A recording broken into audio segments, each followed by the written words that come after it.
All right, what up, people? It's your boy Chris. As I advised, I was going to be always on here just to give you my thoughts on the Euro 2016 final.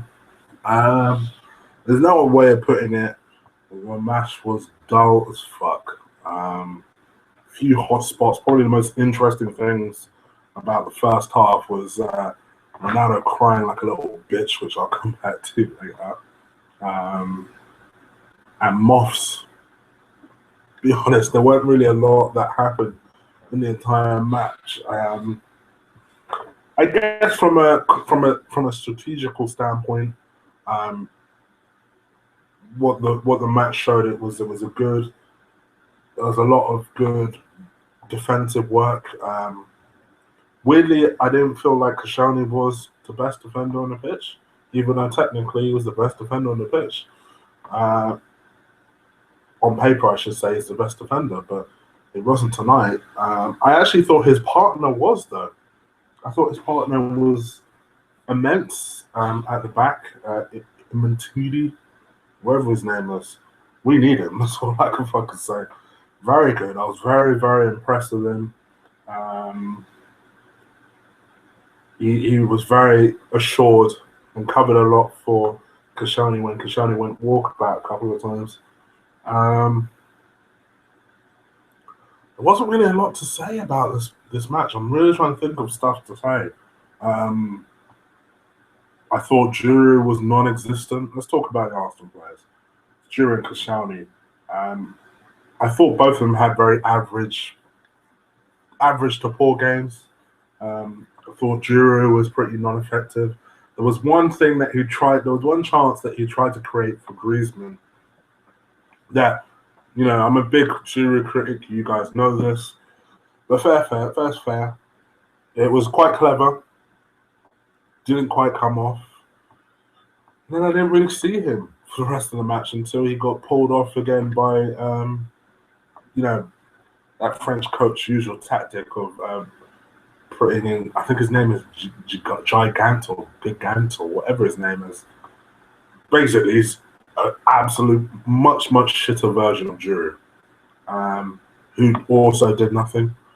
It was a bit of a nuisance, but there was nothing particularly special about, and there has never ever really been anything special about him in terms of the tournament. He tried, he did what he felt he had to do. It kind of was what it was. It was just a dull match. I thought Koscielny wasn't particularly that good. I think it was a bit unlucky before the goal went in. I thought as a collective, the defense did really well. But I didn't feel like it was anything Koscielny did in himself. But I think Koscielny's had a good tournament, all tournaments, just in this match. Clearly, he wasn't fantastic. And what is really worrying from an Arsenal perspective is that he had his thigh heavily bandaged.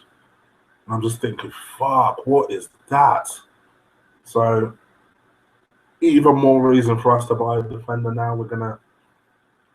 We absolutely have to account for the fact that maybe Koscielny may not be able to start the season, may not be able to play anywhere near as many games as he did this season. So, absolute must that we buy a defender, even if it means, as I said earlier, spending that 30-40 million getting him. So you know who the fuck I'm referring to when I say that. The match in itself, it was all right. Bit of a surprise that Portugal won. I really felt like France would win.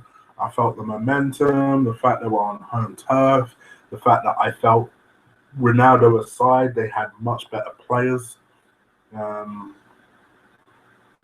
especially when Ronaldo went off, I thought, well, that's Portugal's fucking chance gone. But if anything, it weirdly galvanized them that Ronaldo went off. Now I saw lots of people on Twitter going, "Oh, I can't believe that people are celebrating the fact that a man is hurt." Don't get me wrong, if he's hurt, he's hurt. But my gosh, My beef is he fucking milked the fuck out of it. Broke down in tears a couple of times. It's like, all right, we get you're upset. But I tell you what, how about you do something like a captain? And I don't know, try and galvanize your team to, I don't know, try and get them to win. Just say, don't worry about me. You just make sure you win this shit. Win this shit. And really play a cheerleader for the entire game, not just at the end once you motherfuckers have scored a goal and then suddenly Coach Ronaldo comes out. that kind of thing was really pissing me off. I'm not gonna lie. Talk about doing some stuff for the cameras. And guys might think I'm being cynical, but I really cannot stand that motherfucker. But yeah, it kind of was what it was. I must admit, I did lose interest quite a bit. I was messing around on my phone, messing around on a PC, and every now and again, kind of glancing at the game. Obviously, feel for Giroud and Koscielny. For my critics of Giroud, he's had a very, very good tournament. And so is Koscielny.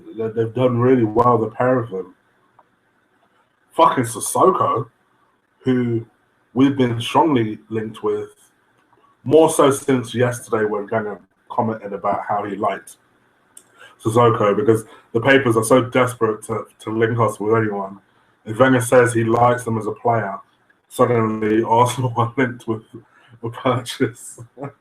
But, I mean, Sissoko has basically told Arsenal and Wenger a couple of times, Arsenal, my dream club, I would love to go there. And I'll tell you what, on today's performance, in fact, the whole tournament, Sissoko has been playing really well. And I'll tell you what, if he does that throughout a season, not just part way through a season, because he used to do that for Newcastle week in, week out. But last year, I don't know what the fuck happened. But for me, he was the best player on the pitch. He put so much effort in it. It was unreal today. And I'll tell you what, if he could do that week in, week out, I'd love him at Arsenal. But yeah, it kind of was what it was. It's kind of a bit anticlimactic that Portugal won. But well done to them. Congratulations to them. Even to that bitch-ass Ronaldo. Congratulations to them. And commiserations to Koscielny and Giroud. But it's the way shit happens, I guess. Anyway, people. It's just my quick review. I did promise you guys I'd do a quick review on here. You could tell that my passion for doing a review about a game that I was only half interested in probably reflects in my review. So I'm probably going to avoid doing that in the future. Like I said, I'm just not an international football guy. Unless it has England or Nigeria in it, I don't really care. Just being honest. But anyway, you'll hopefully start to see more videos coming out of me, particularly as now the Euros are done and Wenger has finished working on French television. He can actually get to work and do his normal day-to-day job. And that is find players. That is my main aim from this channel from now until the beginning of the season. And then obviously once the beginning of the season resumes, you'll start to see reviews and shit from me. Next week, just another reminder that I'll be having Stel from the Bloke Show. If you want to know what the fuck the Bloke Show is, Google it. You'll find out who it is. I'll be talking to him probably about the Euros. He's a United fan, so I guess it's just polite if I talk to him about his own club and talk to him about how he thinks that Man United are doing well. And just from a United fan's perspective, how he feels that we are as a club and where he sees that we need strengthening. I think that would be an interesting perspective. Sometimes we as Arsenal fans can be blinded by stuff. And it would just be interesting to get his perspective on certain things that maybe we kind of choose to ignore. But anyway, thank you for watching this video. Apologize if it seemed a little bit lackluster. Not my usual energetic self. But yeah, keep an eye out on videos. If you're not watching this, you're thinking, who the fuck is this? Subscribe. all you've got to do is right below. Subscribe. And you can also follow me on Twitter at Colossal Chig. Chig. I can't spell my own freaking name. I don't know what is wrong with me. But Chig, Colossal, and then Chig, all one word, FYI. And you can follow me on there. You can get all my videos. I usually pin them to my profiles. Probably won't be pinning this one because I am very self-aware that it's quite a lackluster video. So anyway, I hope you like it. Subscribe. Keep an eye on videos. I'll catch you motherfuckers later. Peace.